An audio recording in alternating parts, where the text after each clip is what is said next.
Hello student, कैसे हैं आप लोग। आज हम बात करेंगे आपके लिए स्ट्रेट लाइन के अंदर ऑब्जेक्टिव सीरीज का पार्ट 4 भी बच्चों आपके लिए काफ़ी इंपॉर्टेंट पार्ट है, क्योंकि प्रीवियस के अंदर कई बार एग्जामिनेशन में यहाँ से भी क्वेश्चन पूछे गए। तो स्टार्ट करते हैं आपके लिए ऑब्जेक्टिव सीरीज का पार्ट 4 के अंदर हम बात करेंगे क्वेश्चन नंबर 22 से लेकर क्वेश्चन नंबर 27 तक। और यहाँ हम बात करेंगे स्पेशली दो लाइन्स के बीच का जो एंगल होता है उसको कैसे फाइंड आउट किया जाता है। अब देखिए बच्चों, तो बात करें क्वेश्चन नंबर 22 की, तो find the angle between the lines whose joining points are this. देखिए दो लाइंस हैं, उनके जॉइनिंग पॉइंट्स हमें यहाँ पे दे रखे हैं, उनके बीच का हमें क्या निकालना है बच्चों, एंगल निकालना है। अब देखिए एक बेसिक सा फॉर्मूला है, ये मान लीजिए दो लाइंस हैं, इस लाइन का जो स्लोप है बच्चों हम मान लेते हैं m1 और इस लाइन का स्लोप हम मान लेते हैं m2। और स्लोप क्या होता है इस पर हम डिटेल में डिस्कस कर चुके हैं प्रीवियस क्लास के अंदर, ठीक है बच्चों। और इन दो लाइन के बीच का जो एंगल है उसे हम मान लेते हैं थीटा। तो अगर दो लाइन के बीच का हमें एंगल निकालना तो इसका फॉर्मूला क्या है बच्चों, tan theta equal to m2 minus m1 and 1 plus m1 m2। ये है दो लाइन के बीच का स्लोप निकालने का फॉर्मूला, ठीक है बच्चों। अब ध्यान से देखिए, तो बात करें अगर क्वेश्चन नंबर 22 की, तो find the angle between the lines whose joining points are ये। तो आपके पास दो लाइन है, जो फर्स्ट लाइन है उसके जॉइनिंग पॉइंट है बच्चों 6,3 एंड 1,1 और जो सेकंड लाइन है उसके जॉइनिंग पॉइंट है -3,5 एंड 2,6, ठीक है बच्चों। तो हमें पता है जब कोई भी लाइन दो पॉइंट से क्या होती है, पास होती है, तो इसका स्लोप कैसे निकाला जाता है बच्चों, ध्यान से देखिए। स्लोप होता है y2 minus y1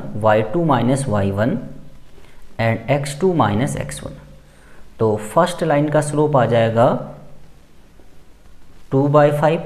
similarly second line का भी स्लोप निकालते हैं, इसको मान लेते हैं m1 एंड इसको मान लेते हैं हम m2। तो x1 y1 x2 y2, तो 6 माइनस 5 और 2 और 3 पहले से माइनस का, तो किसका हो जाएगा, प्लस का, ठीक है बच्चों। अब ध्यान से देखिए 1/5, ठीक है। तो हमें दोनों लाइन का हमने इंडिविजुअल क्या निकाल दिया, स्लोप निकाल दिया। अब इनके स्लोप की वैल्यू को हम इस फॉर्मूले में पुट कर देंगे।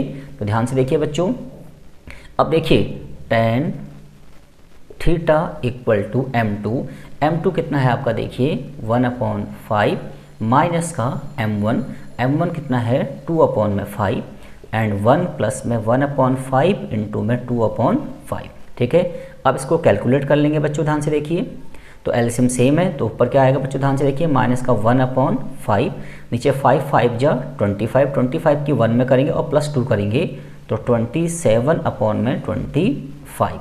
इसको आगे सिंप्लीफाई करेंगे, तो इसको अगर सिंप्लीफाई करेंगे तो देखिए क्या आएगा, माइनस का 1/5 और मल्टीप्लाई में 25/27, ठीक है बच्चों। ध्यान से देखिए, अब देखिए 5 से 25 कैंसिल हुआ 5 और माइनस का 5/27 मॉडुलस लगा, तो आंसर किसमें आएगा, प्लस में।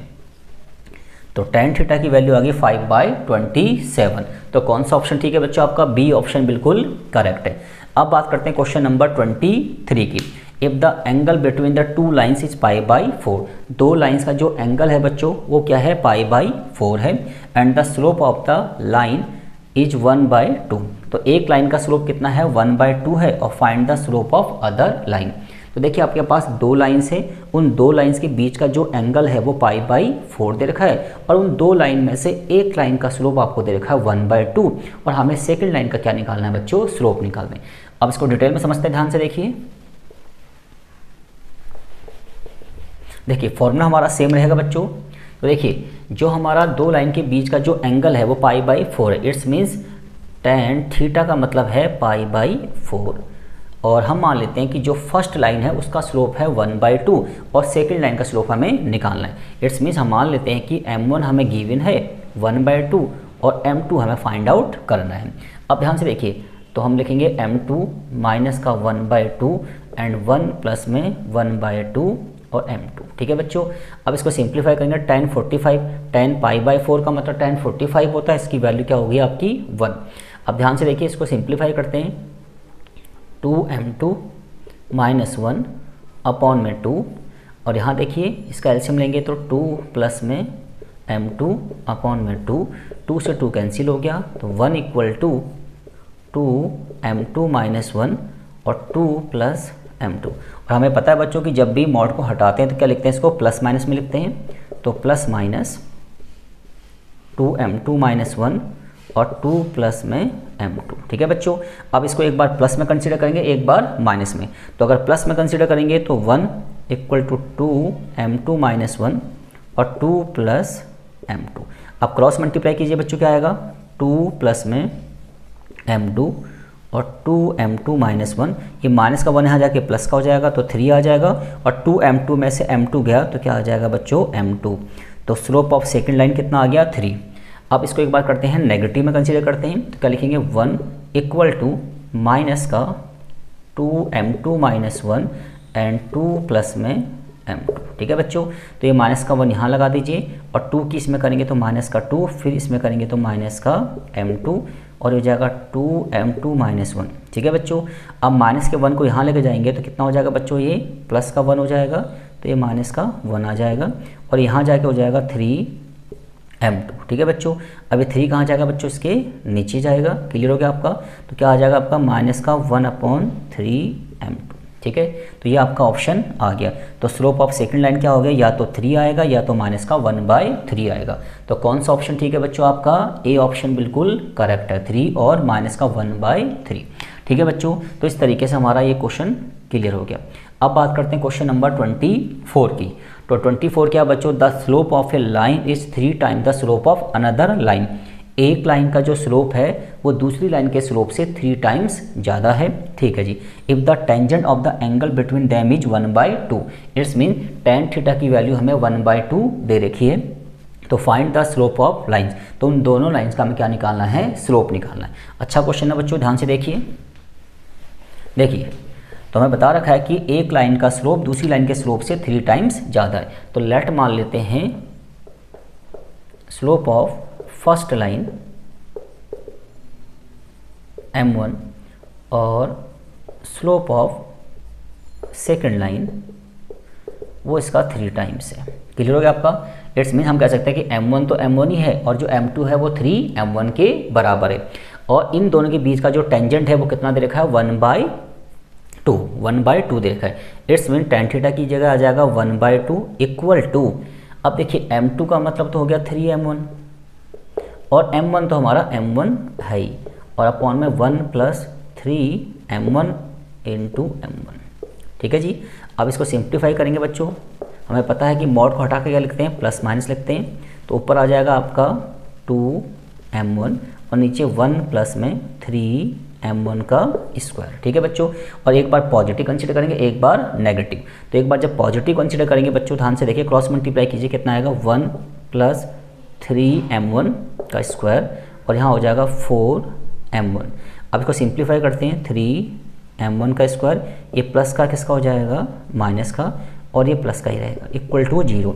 अब इसके फैक्टराइज करते हैं, तो माइनस का 3m1 माइनस का m1 + 1 इक्वल टू 0। इन दोनों में कॉमन क्या है, 3m1, तो m1 - 1, यहाँ से 1 कॉमन लेते हैं, m1 - 1। तो देखिए बच्चों, m1 की वैल्यू एक तो आ गई 1, और एक m1 की वैल्यू आ गई 1/3। तो m1 की 2 वैल्यू आ गई। अब ध्यान से देखिए बच्चों, अगर मैं m1 को 1 कंसीडर करूँगा, m1 को हम क्या करेंगे, देखिए ध्यान से देखिए बच्चों, अगर हम m1 को 1 कंसीडर करेंगे, ठीक है जी, अगर m1 को 1 कंसीडर करेंगे तो हमारा जो m2 है, यानी यहाँ पे m1 की वैल्यू 1 पुट करेंगे तो कितना आ जाएगा, 3। ठीक है, यानी फर्स्ट लाइन का स्लोप अगर 1 होगा तो सेकंड लाइन का स्लोप क्या होगा, 3 होगा। और अगर हम m1 को यहाँ पे, अगर हम m1 को 1/3 कंसीडर करेंगे तो जो हमारा m2 जो कि ये है वो कितना हो जाएगा, 3 × में 1/3, इट्स मीन्स 1 आ गया। ठीक है बच्चों, और अब एक बात और ध्यान रखनी है, यहाँ पे प्लस माइनस नहीं आएगा, यहाँ पे ऐसा ही रहेगा। क्यों, क्योंकि हमें टेंजेंट की वैल्यू पहले से ही दे रखी है। इट्स मीन्स जब टेंजेंट हमें गिवन है वैल्यूज़ में, उस केस में हम प्लस माइनस नहीं लगाएंगे। ठीक है बच्चों, तो कुल मिला के स्लोप ऑफ लाइन्स आ गया 1/3 और या फिर 1/3 एंड 1। तो कौन सा ऑप्शन ठीक है आपका, ए ऑप्शन बिल्कुल करेक्ट है। अब बात करते हैं क्वेश्चन नंबर 25 की। Find the angle between the X axis and the line joining the points. ये एक्स एक्सिस और इस लाइन के बीच का जो एंगल है वो हमें फाइंड आउट करना है। अब देखिए बच्चों, एक्स एक्सिस अपने आप में क्या है बच्चों, एक लाइन है, और एक्स एक्सिस और इस लाइन के बीच का हमें एंगल फाइंड आउट करना है। अब ध्यान से देखिए बच्चों, प्रैक्टिकली समझते हैं इसको भी। देखिए, तो एक्स एक्सिस हमारे पास मान लीजिए, थोड़ी देर समझ लेते हैं, ये एक्स एक्सिस है, ठीक है जी बच्चों। मान लीजिए ये क्या है आपका एक्स एक्सिस है और इसका स्लोप हमें पता है क्या होता है, 0 होता है। और जो सेकंड लाइन है उसके पॉइंट हमें दे रखे हैं, मान लीजिए वो लाइन ये रही और पॉइंट दे रखे हमें 3, -1 एंड 4, -2। अब हमें इन दोनों के बीच का क्या निकालना है बच्चों, एंगल निकालना, ठीक है। इसके लिए हमें इन दोनों लाइन का इंडिविजुअल स्लोप पता होना चाहिए, क्योंकि ये वाली लाइन क्या है बच्चों, मान लीजिए एक्स एक्सिस है और एक्स एक्सिस का स्लोप तो हमें पता क्या होता है, 0 होता है। इट्स मीन्स m1 तो हमारा 0 हो गया और इस लाइन का स्लोप हम निकाल लेंगे जिसको हम मान लेते हैं m2। और स्लोप कैसे निकालते हैं, y2 - y1 and x2 - x1। तो देखिए x1 y1 x2 y2, तो माइनस का 2 माइनस का 1 तो ये प्लस का हो जाएगा एंड 4 - 3 तो माइनस का 1/3। तो सेकेंड लाइन का स्लोप कितना आ गया, माइनस का 1/3। अब हम निकालते हैं इनके बीच का एंगल। तो देखिए क्या है, tan theta equal to m2 कितना है, माइनस का 1/3 और m1 आपका कितना है बच्चों, 0। सिमिलरली 1 प्लस में, ठीक है जी, 1 प्लस में ये आपका आ गया 0 इंटू में माइनस का 1/3, ये तो पहले से 0 हो जाएगा आपका। तो आपका क्या आ गया बच्चों, आपका आ गया tan थीटा इक्वल टू कितना आ गया बच्चों, ध्यान से देखिए, तो ध्यान से देखिए हमारा कितना आ गया, माइनस का 1/3। तो ठीक है, तो इस तरीके से हमारा अब इसका एंगल निकल जाएगा। पर यहाँ पे हमारा कोई भी ऑप्शन मैच नहीं कर रहा, इट्स मीन्स कहीं ना कहीं कैलकुलेशन में मिस्टेक है। तो पॉइंट चेक कर लीजिए बच्चों, 3, -1 एंड 4, -2 और स्लोप का फॉर्मूला क्या होता है, y2 - y1 और 4 - 3। हाँ, यहाँ पे क्या आएगा बच्चों, आपका 1 आएगा, इसलिए मिस्टेक हुई है। तो इट्स मीन्स अब यहाँ पे आपका क्या आ जाएगा, -1 और ये भी क्या है बच्चों आपका, ये तो आपका 0 हो जाएगा, ठीक है। तो कुल मिला के हम कह सकते हैं कि tan थीटा की वैल्यू आएगी mod -1। It's means tan theta कितना आएगा बच्चों, 1 और tan थीटा की वैल्यू 1 कब होती है, tan π/4। It's means theta equal to π/4, ठीक है बच्चों। क्लियर हो गया आपका। तो आपका 25 का ऑप्शन क्या है, सी ऑप्शन बिल्कुल आपका करेक्ट है। अब बात करते हैं क्वेश्चन नंबर 26 की। Write the equation of a line parallel to x axis. एक लाइन की इक्वेशन बनानी है और वो लाइन एक्स एक्सिस के क्या है, पैरेलल है, ठीक है जी। And at a distance of 2 unit about the X axis, और वो जो लाइन है ना वो एक्स एक्सिस से 2 यूनिट ऊपर भी है, ठीक है बच्चों। अब इसको पहले करते हैं प्रैक्टिकल अप्रोच से और फिर करेंगे इसको ट्रिकी अप्रोच से। ध्यान से देखिए, तो देखिए बच्चों, ये है हमारा क्या, कार्टेशियन प्लेन, ठीक है। हमें एक लाइन की इक्वेशन बनानी जो एक्स एक्सिस के पैरेलल है। इट्स मीन्स वो लाइन या तो ऊपर से पास होगी या तो लाइन नीचे से पास होगी, क्योंकि ये हमारा क्या है बच्चों, एक्स एक्सिस है, ठीक है। और हमें जिस लाइन की इक्वेशन बनानी है वो एक्स एक्सिस के पैरेलल है और ओरिजिन के ऊपर 2 यूनिट का उसका डिस्टेंस है। इट्स मीन्स इस लाइन का डिस्टेंस यहाँ से कितना है, 2 यूनिट है। तो यहाँ पे जो पॉइंट होगा बच्चों वो होगा हमारा x0 और y2, क्योंकि हमें पता है ये पॉइंट कहाँ पर लाई कर रहा है, y एक्सिस पे, और y एक्सिस पे x की वैल्यू ऑलवेज क्या होती है, 0, ठीक है बच्चों। तो अब हमें इस लाइन की इक्वेशन बनानी है। अगर हम इसको प्रैक्टिकल करें तो इक्वेशन का फॉर्मूला क्या है, y - y1 m x - x1। तो किसी भी लाइन की अगर आपको इक्वेशन बनानी तो इसका फॉर्मूला है। अब देखिए पॉइंट दे रखे x1 y1 हमें दे रखे, y1 कितना है बच्चों, देखिए 2 और m हमें पता है कि ये लाइन x एक्सिस के पैरेलल है। और जैसा कि मैं आपको प्रीवियस क्लास में बता चुका हूँ कि अगर कोई भी लाइन x एक्सिस के पैरेलल होगी तो उसका स्लोप क्या होगा, 0, क्योंकि स्लोप ऑफ x एक्सिस भी क्या होता है, 0 होता है। तो इसका स्लोप 0 होता है तो इसका स्लोप भी इनडायरेक्टली क्या हो गया बच्चों, 0 हो गया। तो ये 0 आ गया और x - 0। अब 0 मल्टीप्लाई वैल्यू 0 हो गया तो हम कह सकते हैं y - 2 इक्वल टू 0, या फिर कह सकते हैं y इक्वल टू 2, ठीक है बच्चों। क्लियर हो गया आपका। तो कौन सा ऑप्शन ठीक है आपका, y equal to 2, B option आपका बिल्कुल करेक्ट है। अब बात करते हैं क्वेश्चन नंबर 27 की। Write the equation of a line parallel to y axis. अब हमें एक लाइन की इक्वेशन बनानी है जो पैरेलल टू क्या है, y एक्सिस है, and at a distance of 7 unit left of y axis, ठीक है बच्चों। इसको भी प्रैक्टिकली समझते हैं। ये मान लीजिए कार्टेशियन प्लेन है, ये आपका x एक्सिस है और ये आपका y एक्सिस है, ठीक है जी, ये आपका ओरिजिन है। अब उन्होंने कहा उस लाइन की इक्वेशन बनानी है जो पैरेलल टू क्या है, y एक्सिस है। इट्स मीन्स वो तो लाइन यहाँ से पास होगी या तो लाइन यहाँ से पास होगी। अब उसने लिखा है उसका डिस्टेंस 7 यूनिट है left of y axis, y axis के लेफ्ट में, तो लाइन यहाँ से पास होगी। और यहाँ से यहाँ का डिस्टेंस कितना है बच्चों 7 यूनिट, और ये पॉइंट कहाँ पर लाई कर रहा है एक्स एक्सिस पे, तो इसका मतलब यहाँ पे x की वैल्यू -7 होगी, y क्या होगा बच्चों 0 होगा। ठीक है बच्चों, अब इसकी भी हम क्या बनाते हैं बच्चों इक्वेशन बनाते हैं। तो हमें पता है कि ये जो लाइन है ना बच्चों वो y एक्सिस के क्या है पैरेलल है, तो हम डायरेक्ट भी इसकी इक्वेशन बना सकते हैं। कैसे, ध्यान से देखिए बच्चों, अगर कोई भी लाइन x एक्सिस के पैरेलल होगी, अगर कोई भी लाइन x एक्सिस के क्या होगी पैरेलल होगी, डजंट मैटर वो ओरिजिन से अबव है या ओरिजिन से क्या है बिलो है। ध्यान से देखिए बच्चों, ये मान लीजिए कार्टेशियन प्लेन है और कोई भी लाइन जो x एक्सिस के क्या होगी पैरेलल होगी, या तो वो ओरिजिन के अबव होगी तो a,0 मान लीजिए, और ओरिजिन के अगर बिलो होगी तो -a,0 सॉरी 0,a मान लीजिए, और यहाँ पे 0,-a मान लीजिए। ठीक है, तो अगर वो लाइन ओरिजिन के अबव है तो उसकी इक्वेशन होगी y = +a, और अगर वो लाइन ओरिजिन के बिलो है तो उसकी इक्वेशन होगी y = -a। ऐसे ही कोई लाइन अगर y एक्सिस के पैरेलल है तो ओरिजिन के अगर वो कहाँ पे है लेफ्ट में है तो हो जाएगा x = -a, और अगर वो ओरिजिन के क्या है राइट में है तो x = +a। ठीक है जी, और ये लाइन कहाँ है देखिए, ये लाइन ओरिजिन के लेफ्ट में है, तो इट्स मीन्स इसकी इक्वेशन क्या आएगी x = -7। ठीक है भाई, तो इस तरीके से हम शॉर्टकट तरीके से भी इनका आंसर निकाल सकते हैं। तो कौन सा ऑप्शन ठीक है, x = -7, इट्स मीन्स हमारा बी ऑप्शन बिल्कुल करेक्ट है।